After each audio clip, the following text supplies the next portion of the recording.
আসসালামু আলাইকুম প্রিয় দর্শক, নিজের আলাপচারিতায় আপনাদের সকলকে আমন্ত্রণ জানাচ্ছি। নমস্কার, আমি তরুণ ঘোষ। চীন সফর সেরে ওয়াকার সাহেব ঘরে ফিরেই একদম জবরদস্ত খেল দেখাচ্ছেন। এখন কি হয়েছে চীনে পরিষ্কার তো জানা যাচ্ছে না। যতটুকু ভাষা ভাষা কানে আসছে, চীনের কাছে প্রচুর ধমক খেয়েছিল উনি। এক তো চীনের প্রচুর বিলিয়ন এখানে বিনিয়োগ হয়ে পড়ে রয়েছে, রাশিয়ার রয়েছে, ভারতের রয়েছে, আর ধীরে ধীরে বাংলাদেশের অবস্থা যেদিকে যাচ্ছে তাতে কোনো আর সুরক্ষিত নয়। চীনের মিলিটারি কমিশনের ডেপুটি চিফ ওয়াং ইলু, নামটা খুব খটোমটো, হয়তো একটু ভুলভাল হতে পারে, আমার তার জন্য বকাবকি করবেন না। আমি যতদূর মনে আছে ওয়াং ইলু চীনের মিলিটারি কমিশনের ডেপুটি কমান্ডার। তিনি কোনো সফর টফর নয়, তিনি তলব করেছিলেন আপনাদের ওয়াকারুজ্জামানকে যে আমার সঙ্গে দেখা করে যান। তার কারণ হচ্ছে একটা রাশিয়া আমেরিকার সঙ্গে একটা গোপন চুক্তি, নন ডিসক্লোজার এগ্রিমেন্ট, যেখানে আমেরিকার সঙ্গে চুক্তি হয়েছে যে অস্ত্রশস্ত্র কেনা। একদিন ধরে ধারে অস্ত্রশস্ত্র দিয়ে চীন দিয়ে এসছে, বলেছে এবার টাকা দাও, তোমরা যখন ওখান থেকে অস্ত্র কিনবে তাহলে আমার টাকা ফেরত দাও এবং ইমিডিয়েটলি দিতে হবে, আমি সময় দেবো না। দুই হচ্ছে এখন এই যে বাংলাদেশের মধ্যে যে অস্থিরতা চলছে, তাতে আমাদের সবার বিনিয়োগ ঝুঁকিপূর্ণ হয়ে গেছে। মিলিটারি থেকে, সেনা যদি থেকে দেশের এই অবস্থা হয়, তাহলে পরে সেটা অত্যন্ত দুর্ভাগ্যজনক।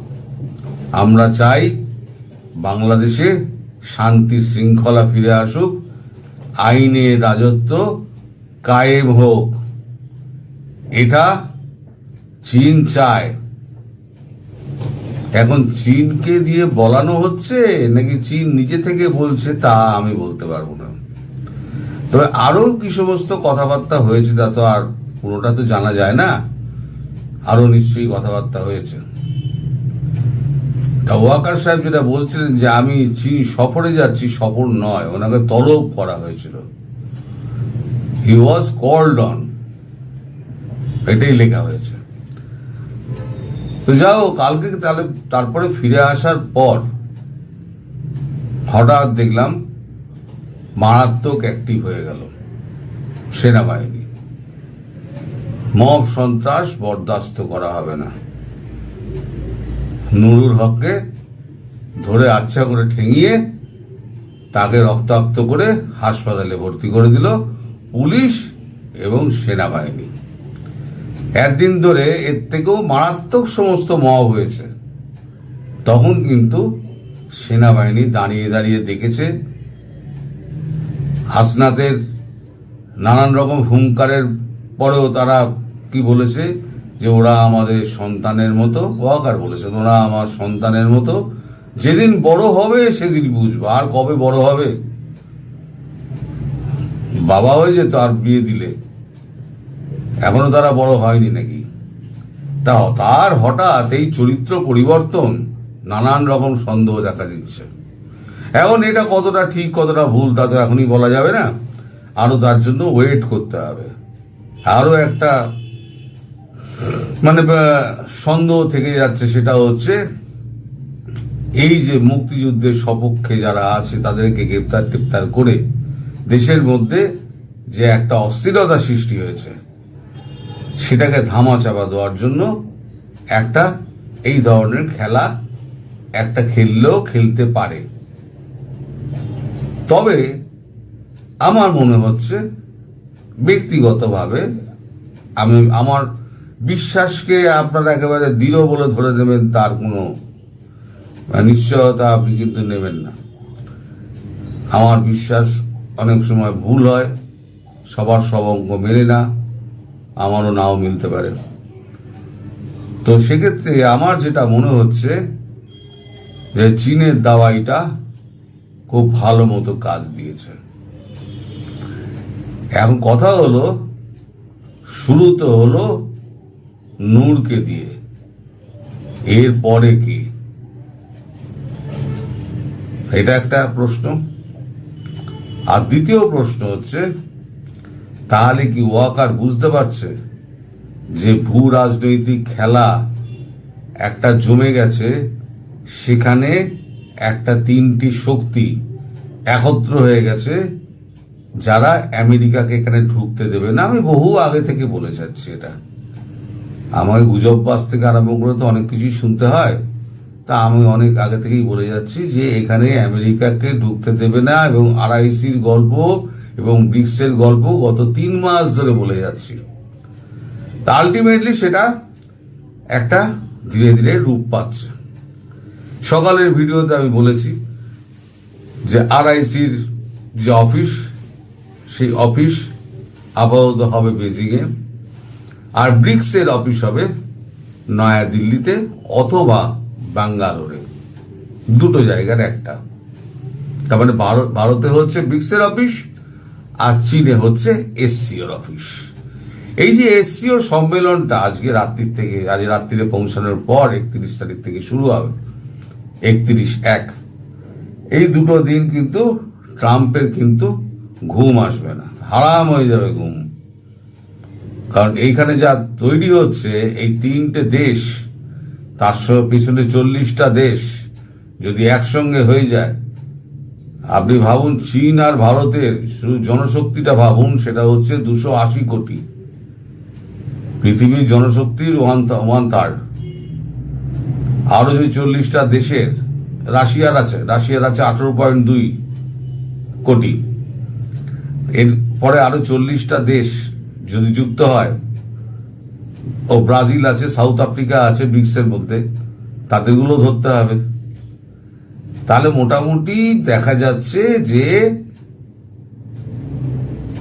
3/2 জনসংখ্যার একদম ব্রিক্সের হাতে চলে আসছে।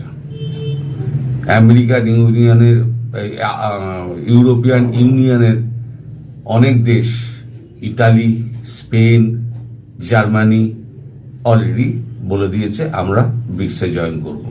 এমনকি সৌদি আরব, UAEও বলে দিয়েছে ব্রিক্সে জয়েন করব, সব ফিলার পাঠাচ্ছে। আমেরিকার হাতে রইল কি? সুতরাং ট্রাম্পের তো ঘুম নষ্ট হবেই। এদিকে এই যে একটা পাওয়ার শিফটিং হচ্ছে, যেটা আমি বহুদিন ধরে বলছিলাম, যেটা পাওয়ার শিফটিং হচ্ছে, কিন্তু আমেরিকা বুঝতে পারছে না। এখন আমেরিকা হাড়ে হাড়ে টের পাচ্ছে যে কি ভুলটা আমি করেছি। সকালের ভিডিওতে আমি সেটা, মানে দুপুরের ভিডিওতে আমি সেটা বলেছি যে আমেরিকা এখন ডোনাল্ড ট্রাম্প হাত কামড়াচ্ছে, এবং নৌকা যে ছেড়ে চলে গেছে, তারপরে তার পালও ছিঁড়ে গেছে, তাকে আর ধরে আনার চেষ্টা করে, বৃথা চেষ্টা করে, আর ট্রাম্প লাফালাফি করে আর লাভ নেই।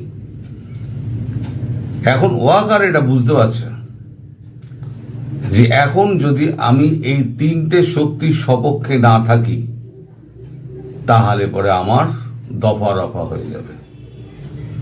এই ডেকে বলাটা, তলব করে বলাটা কিন্তু একটা বড় সিগন্যাল, যেটা তলব করে বলা হয়েছে। আমরা শান্তি শৃঙ্খলা চাই, এবং আমাদের যে বিনিয়োগ, সেই বিনিয়োগ যাতে সুরক্ষিত থাকে সেই ব্যবস্থা করুন, নইলে পরে সেনাবাহিনী থেকে লাভটা কি? আমাদের আস্থা আপনাদের উপর থেকে উঠে যাচ্ছে। এটা বড় মারাত্মক কথা কিন্তু সেনাবাহিনীর কাছে। এখন এই যে মব জাস্টিস, এর থেকে তো অনেক বড় বড় মব জাস্টিস হয়েছে, কুপিয়ে খুন করে দিয়েছে সেনাবাহিনীর সামনেই, পুলিশের সামনে নীরব দর্শক হয়েছিল। হঠাৎ করে অ্যাক্টিভ হয়ে কালকে একেবারে দামাদাম করে পেটাতে শুরু করে দিল। তার মানে কিছু একটা হতে চলেছে। আরো 7 দিন 10 দিন গেলে ব্যাপারটা পরিষ্কার হবে যে কোনটা ঠিক, মানে ওয়াকার আবার একটা ধোঁকা দিচ্ছে নাকি সত্যি সত্যি বন্দুকের নল এবার ঘুরতে চলেছে, সেটা এখন অপেক্ষা করতে হবে। তবে বহুদিন আগে আমি একটা কথা আপনাদের বলেছিলাম যে এখন খেলা জমে গেছে, আপনারা গ্যালারিতে বসে পড়ুন, এবার খেলা দেখুন। বহুদিন আগে বলেছিলাম। আর তারও আগে বলেছিলাম বাংলাদেশ হয়ে গেছে আন্তর্জাতিক খেলার মাঠ, বিভিন্ন দেশ এসে এখানে ফুটবল খেলছে। তা এখন দেখুন এই যে সেনাবাহিনী, এই সেনাবাহিনী যখন গোপালগঞ্জে গুলি চালায় তখন হয়ে যায় সেনাবাহিনী দেশভক্ত, আর যখন কাকরাইলে যখন সেনাবাহিনী লাঠিচার্জ করে, গুলিও চালায়নি, লাঠিচার্জ করেছে, তখন হয়ে গেল দেশদ্রোহী। আবার কি বলে বৈষম্য বিরোধী ছাত্র, তারা আবার একটা বিবৃতি জারি করেছে। বিবৃতি জারি করে তারা বলেছে যে সেনাবাহিনী ব্যারাকে ফিরে যাও। ভাই একটা কথা বলি, সেনাবাহিনী যদি ব্যারাকে ফিরে যায়, যেদিন যাবে তার 1 ঘন্টা বাদে থেকে তোমাদের পিঠের চামড়া কারোর থাকবে না। সুতরাং পায়ে ধরে সেনাবাহিনীকে মাঠে রাখার চেষ্টা করো নিজেদের যান বাঁচাতে। আর যদি সেনাবাহিনী সত্যি সত্যি ব্যারাকে ঢুকে যায়, তোমরা 24 ঘন্টাও বাংলাদেশে টিকে থাকতে পারবে না। তোমাদের যা হাল হবে সে তো ওপরওয়ালাই জানে। তবে মুক্তিযুদ্ধের সপক্ষে যারা রয়েছেন তাদের ওপরে যে অত্যাচারগুলো হচ্ছে আর যারা করছেন, এটা জানবেন তারা কেউ ছাড় পাবে না, কেউ ছাড় পাবে না। এই 3 শক্তি মিলে এমন জিনিস তৈরি করবে না, আপনারা সব বাচ্চা ছেলে, আপনারা কেউ জানেন না কূটনীতি কি জিনিস। কূটনীতির প্যাচে পড়লে না আপনার দিক জ্ঞান শূন্য হয়ে যাবেন। সেই কূটনীতির প্যাচ কিন্তু এইবার শুরু হবে 31 আর 1-এর পর।